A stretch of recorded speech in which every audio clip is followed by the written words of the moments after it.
So everyone can see this. It's this very poorly presented set of points.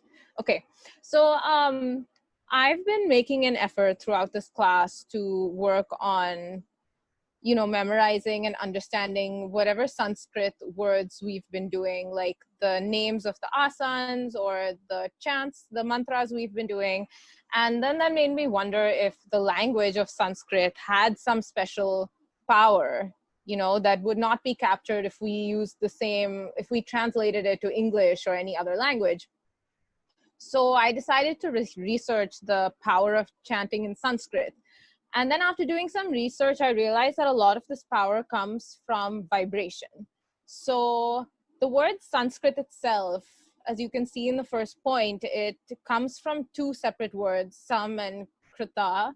And basically it means something that is well prepared, pure, perfect. So this idea of perfection is built into the word Sanskrit.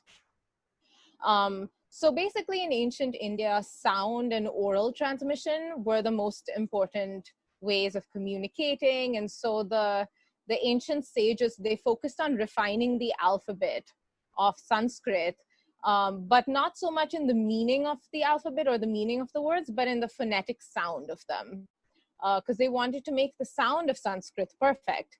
And part of why this was because they believed that sound was the essence of the universe, like the creation of the universe. The universe was made up of sound vibration and light vibration.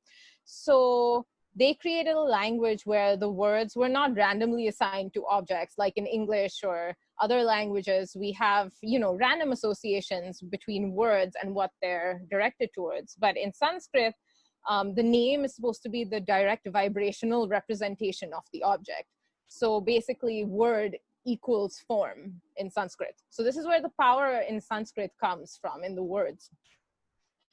But the actual vibration that takes place when Sanskrit is spoken. So in the language we have, hard sounds and soft sounds. Like hard sounds are the ones where your vocal cords, they just touch and they split apart quickly, like D or B, for example. And those are less resonant sounds. And then we have soft sounds where the vocal cords sort of rub together to create this gentle friction and heat, and that results in a more resonant sound. So Sanskrit is made up of 49 letters, and out of them, 35 are soft, these resonant sounds. So like, more of them are soft sounds. So just on a building blocks level, the language is set up to have so much more capacity for vibration. And this was intentional on the part of the sages who worked on this language, because they knew the power of these vibrating sounds.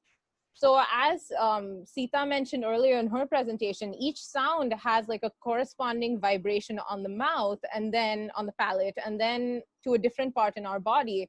And apparently it corresponds to about 50 different parts of the body. So each sound that we make with our mouths, each vibration triggers a sort of impulse within the body. Like when you're saying the sound ah, you're not just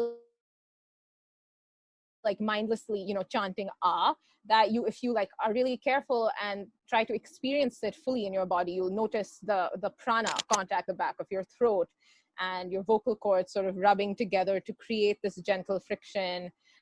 And then the vibration will rise from your throat to the crown of your head or to your heart. And so it sort of creates this whole dialogue that's happening between the different parts of your body. So we know from science that the whole universe is made up of atoms and molecules, and these are all vibrating constantly. And so the sages, like I said before, they believe that we and the universe are made from these sound and light vibrations. So when we make vibrational sounds with intention, like with a mantra or chanting in Sanskrit, what we are essentially doing is we are coming into contact with our essence, like what we are made of, what the universe is made of. So you can, when you chant in Sanskrit, you can feel yourself as energy, as prana. And then when you finish the chant and you sit silently, your whole experience of the vibration then allows you to now experience the stillness after you have chanted. And so I thought this was an interesting way to understand this whole duality of yoga that we've been talking about for the last 6 weeks between stimulation and relaxation. This is another way of like understanding it through chanting, the vibration and then the stillness. And if we can sort of align ourselves with this vibrational power, then we have merged with our source, the source of all creation and our essence. So that was a very interesting thing for me to understand, why it is important to really feel all these vibrations in our body with the right pronunciation when we chant mantras in Sanskrit. On the dot.